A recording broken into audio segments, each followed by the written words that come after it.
இந்த மாதிரி ஸ்ப்ரே வடிவில் தான் 2 நாளைக்கு தண்ணி ஊற்றுங்க.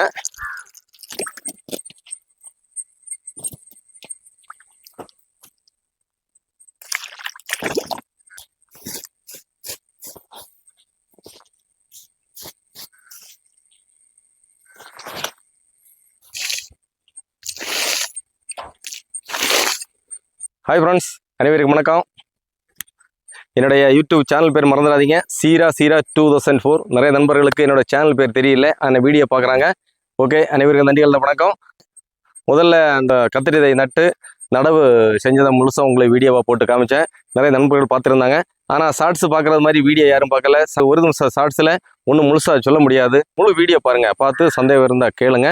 ஓகே நண்பர்களே, இப்போது நான் உங்களுக்கு நீங்கள் பார்த்த அந்த கத்திரி விதைக்கு உரம் வைக்க போகிறேன். உரம் வைக்கிறது, மூடு தோன்றது, என்னென்ன உரம் போடுறேன் முழுசாக உங்களுக்கு காட்ட போகிறேன். வாங்க வீடியோக்குள்ளே போவோம்.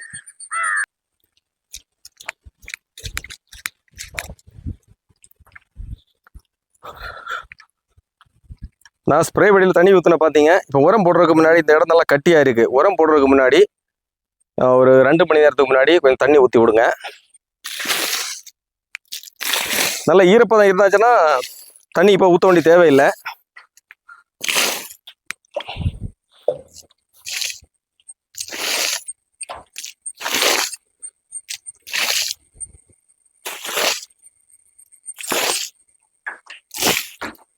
நான் அந்த ஸ்ப்ரே வடிவில் தண்ணி ஊற்றுறது முழுசாக நிப்பாட்டல. ஆனால் இனியும் உரம் போட்டதுக்கப்புறமா 2 நாளைக்கு ஸ்ப்ரே வடிவில் தண்ணி ஊற்றணும், மறந்துடாதீங்க. தண்ணி ஊற்றுன பார்த்தீங்க, இப்போ நல்லா கைக்கு நல்ல பதமாக இருக்குது. இந்த களைகள் முளைச்சிருக்கு பாருங்க. எப்போ நான் உரம் போட்டாலும் உரத்துக்கு கண்டிப்பாக மூடு தோண்டுவேன். இந்த களைகளை எல்லாம் கையால் இழுத்து மாத்திரம் பாருங்க. ஓகே, இப்போ பாருங்க, இந்த நம்ம மூட்டில் கொஞ்சம் மண் அணைச்சி கொடுக்கணும். 1 இன்ச் உயரத்துக்கு இப்படி மண் மூடு தோண்டி அந்த மூட்டில் கொஞ்சம் மண் உயரமாக அணையல் பண்ணி கொடுப்போம். ஏன்னா இனி அடுத்து வரக்கூடிய கத்திரி தையோட இலைகளெல்லாம் 2 மடங்கு பெருசாக வந்துக்கிட்டே இருக்கும். ஒவ்வொரு இலையும் நல்ல வெயிட்டாக வரும். அந்த வெயிட்டாக வரும்போது இந்த செடி தாக்கு பிடிக்காது. அதனால் செடிக்கு மூட்டில் பலப்படுத்துவோம். இந்த மாதிரி தோண்டணும். மூடு தோண்ட வேண்டிய தேவையில்லை. அதாவது ஓரப்பகுதியில் புல்லுகளை எல்லாம் கையால் செதுக்கி மாற்றிக்கிட்டு கொஞ்சம் மண் எடுத்து இந்த மாதிரி ஒரு 1.5 இன்ச் உயரத்துக்கு கொஞ்சம் மண்ணை போட்டு கொடுங்க.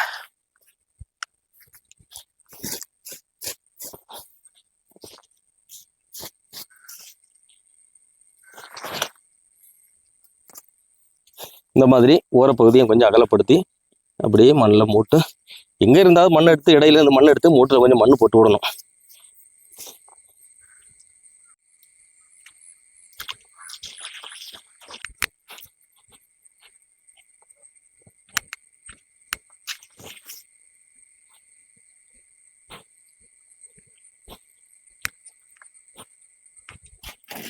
உரம் போடுறதுக்காக மூடு ஒன்று பார்த்தீங்க.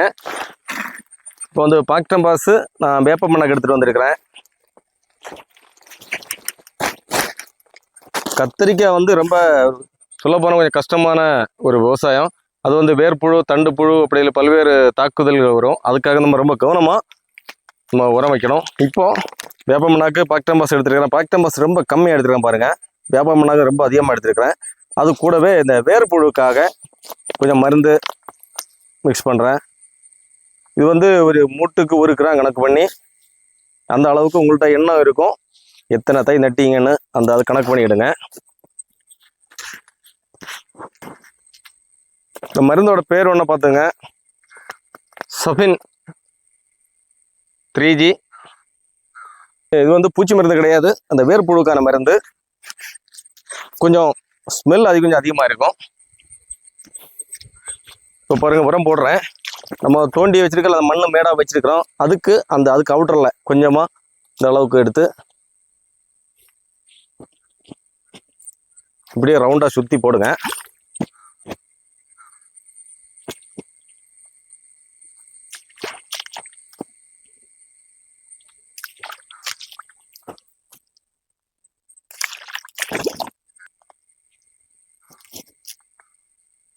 நட்டு ஒரு குறைஞ்சது ஒரு 10 நாள் கழிச்சு தான் உரம் போடணும்.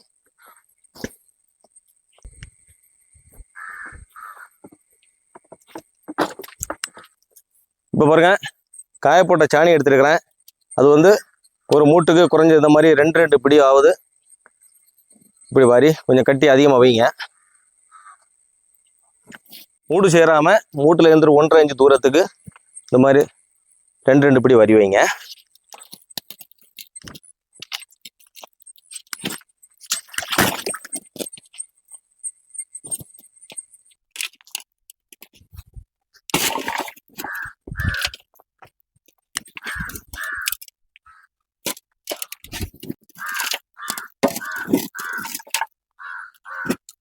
உரம் போட்டாச்சு. கடைசியாக தண்ணி ஊற்றுறேன். கண்டிப்பாக இந்த மாதிரி ஸ்ப்ரே வடிவில் தான் 2 நாளைக்கு தண்ணி ஊற்றுங்க. கிட்டத்தட்ட ஒரு 1/2 லிட்டர் தண்ணி எடுத்து இப்படி தூரமாக சுற்றி ஊற்றுங்க.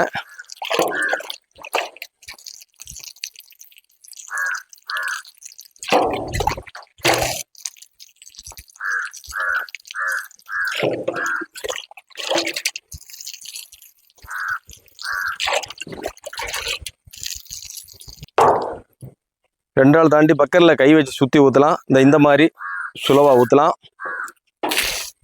இப்போ பாருங்க, அது இந்த உரம் சிதறது பாருங்க. அதனால கண்டிப்பாக உரம் போடுற 2 நாளைக்கு இந்த ஸ்ப்ரே வடிவில் தண்ணி ஊற்றுங்க.